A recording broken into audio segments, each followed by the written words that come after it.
Aha! It was easily, without any semblance of a doubt, the absolute worst moment of the 2017 National Senior Athletics Championships. The wicked and heartless disqualification of young sprinter Jonelle Smith in the semi-final of the women's 100. Everybody knows that this one false start rule is the most cruel and inhumane rule in the history of all sports.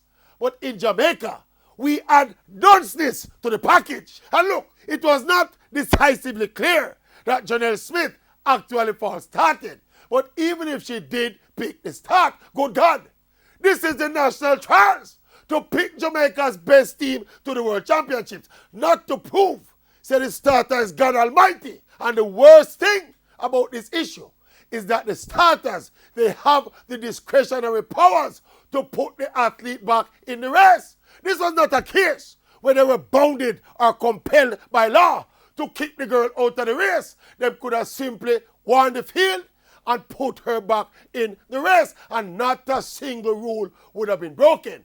But yo, when people hear me say Jamaicans can be the best people in the world, but sometimes we are the worst people in the world, this is the kind of wickedness when we talk about. Compared to how other people treat for them own. In the American trials over the same weekend, a sprinter jumped out of the blocks by a mile in the men's 100 meters. And after a little rain and tear, the American starters simply put the American sprinter right back in the race. Not in Jamaica. If you're out, you're out. And when we talk, no dog bark. And the look on the face of Jonelle Smith says it all.